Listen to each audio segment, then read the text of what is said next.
Jazz Wizards, the words of Martin Luther King Jr. If you're called to be a street sweeper, sweep streets even as Michelangelo painted or Beethoven composed, the Shakespeare wrote poetry. On MLK Day, if you're called to be a basketball player, hoop like Gilbert Arenas. 51 he dropped today in the win over Utah, including a buzzer beater. And you know what? Time winding down. Gilbert knew it was good before it went in. Again. Finishes with 51. Look at it.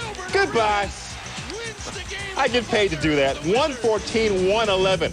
More on this game later in the show. What a game for Agent Zero. The Hibachi, 51 points in his second buzzer beater in the last 2 weeks, becoming just the third player in the last 10 seasons to score at least 50 points and hit the game-winning field goal with less than 5 seconds remaining, joining Jamal Mashburn against the Grizzlies in 03 and Karl Malone against the Warriors back in 1998.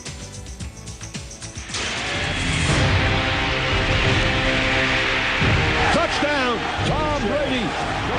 Deuce is doing it all. The Bears have won.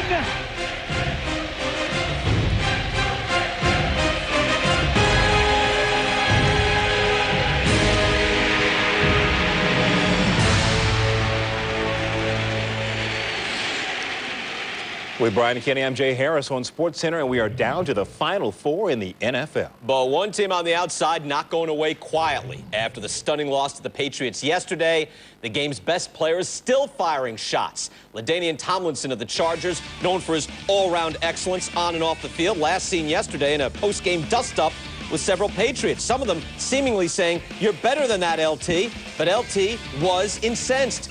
Here's what he had to say after.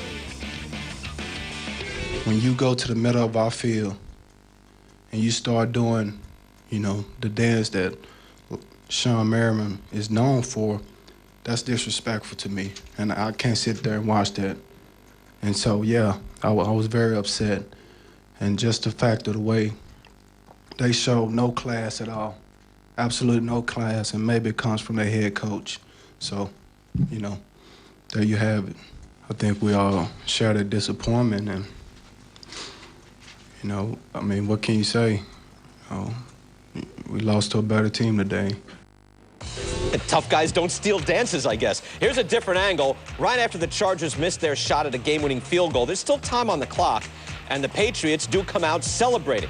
There were reports they also did stomp on the logo. These two, by the way, do play each other again next year, by the way, in Foxborough. And yet today, the MVP didn't back off. He spoke out again. When you're a three-time Super Bowl champion, I just wouldn't think you would need to, act that way, But obviously, that's the way they reacted to it, and, there's nothing other that we can do about it. But, my whole thing is, you won the game, and that was great.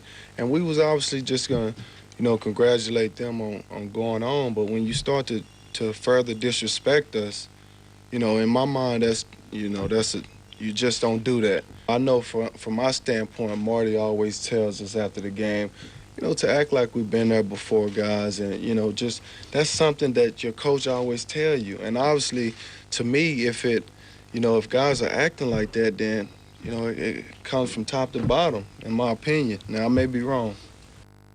All right, let's bring in Eric Allen right now. Eric, some fans out there are going to say, oh, look, he lost, he's whining. Others might say, hey, the dynasty is looking a little less than classy right now. Your take on it? You know what? This may be a cause of all the departures of those great New England Patriots football teams, guys who would never have done this. But you know what? The Patriots are the best at doing this, playing above the shoulders, playing with the head games, killing you with kindness during the week, but behind closed doors, telling you how bad you are. And I think it played itself onto the football field against the Chargers on Sunday. They went right after Sean Merriman, talked about his tactics and what he was doing, his silly dances, and it played itself on the field. I thought LT was hit it right on the button, but it's not the only time a situation like this occurred. We all in that locker room understand that, it's not just a physical fight, but it's a mental fight too, and the Patriots won that battle. Do you think LT should have backed off today, or do you think, no, stick to your guns? Stick to your guns. He was right, and I think it's not an isolated incident. We saw what happened earlier in the year with the Jets in the situation. He didn't go across the field and shake the guy's hands. We all thought that was a little under the belt, but again,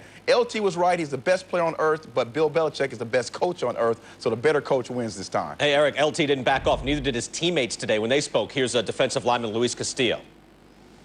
honestly, when it comes to the Patriots and kind of the way they approached that victory yesterday, a little disappointed. And LT talked about it a little bit yesterday, but for us to go into their house and end their winning streak and have that go the way it did, and for us to, you know, walk off that field and talk about it in the papers and give them all the respect, and then to have them do what they did yesterday was a little disappointing to see. You address what Sean does. It's an emotional game, and it's done on the field. But you've never seen Sean go up to a player after a game and do his lights out dance.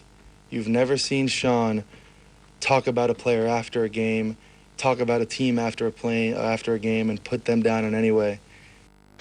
Talking about Sean Merriman there. We're going to get to the game, by the way. But first, here's what Sean Phillips of the Chargers had to say, the linebacker. That was very classless. When we went in and beat their head in New England, blew them out, it was 41-17, we did nothing but compliment them and say they were a good team.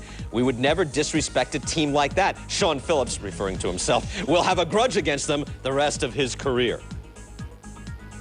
Well, let's bring in Michael Smith. And Michael, Roosevelt Colvin of the Patriots was yelling after the game, "It's lights out," that's Sean Merriman's nickname, and then said, "See you next year, chumps." Now, I don't even know if there is a line, Michael, but if there is one, doesn't that kind of cross that line? I'd say it walks a pretty fine line and comes close to crossing it. But if you ask the New England Patriots, they'd probably tell you that the Chargers had it coming. I mean, the Chargers talked a big game. They've been one of the most celebratory teams all year long. And I can tell you, the Patriots, you know, they sit back and they heap the praise on the opposition, and they listen to everybody talk about, oh, the Chargers have 9 Pro Bowlers, 5 All-Pros, best team in the league. Belichick made a remark early in the week about the power rankings, the Chargers being on top, and it kills them inside. They know that they're the team that has won 3 Super Bowls. They're the team in a decade, and they just blew off steam at the end of that game. The Patriots, real or imagined, they know how to play the disrespect card, and they felt like they were disrespected, on top of the fact that the Chargers celebrated pretty good at Gillette Stadium in their win last year. Other side, Marty Schottenheimer, Michael, 6 straight losses now in the postseason. However, he also just coached a team to a 14-2 season. What happens to him? Could he lose his job after this year? Yeah, I think so. I mean, it depends on what your goal is. If your goal is to go 14-2 and to practice a few weeks longer than everybody else, which is pretty much what the Chargers did, then he's a success story. But in A.J. Smith's mind, he is looking for the ultimate prize. He wants the Super Bowl. And I can tell you that A.J. Smith has never believed in Marty Schottenheimer that he was capable of bringing the Chargers to the next level. If it were up to A.J. Smith, Marty Schottenheimer, this is personal differences aside, Marty Schottenheimer would have been going after last season after they missed the playoffs with what A.J. Smith thought was a playoff team. The year before, they were 12-4 and lost in the first round at home in the playoffs. And they're going to evaluate the situation, A.J. Smith and owner Dean Spanos, at the end, after the season, look at the organization from top to bottom. But I can guarantee you that A.J. Smith last year probably recommended to Marty Schottenheimer, or to Dean Spanos, that Marty Schottenheimer be dismissed. He's more than likely going to do the same thing this time, because he's going to feel like Marty Schottenheimer can take a team to the Super Bowl, and his record speaks to that. Eric, should that happen? 14-2. Again, the field goal changes a little direction. Suddenly, we're looking at this very differently. Your thoughts? Yeah, you're talking about a 14-2 team. He's very charismatic. He's a motivator. He's passionate about what he does. He does a great job of helping young players develop. But all those things aside, you know what? He's been in the playoffs far too long and had great teams in there. 4 times he's brought the #1 team in the National Football League to the playoffs and hasn't even come close to the Super Bowl. So that has to stick with him, too. It's going to be close. And there's some other issues with the San Diego franchise that he has to deal with, too. Stadium issues and where they're going to be the next couple years. So, you know what? It could be close for Marty. And 14-2 should get him on a hump with the endorsement of LT, but I'm not sure. Guys, more coming up. More on how the Chargers lost the game itself. It's a long list, but we'll go through it.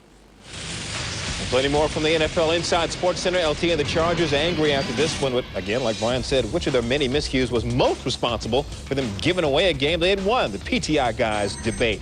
Which college stars are headed to the NFL and which ones are staying in school? Plus, who's making a mistake by coming out? And amid all the afternoon NBA action, Chris Webber reveals where he will play next.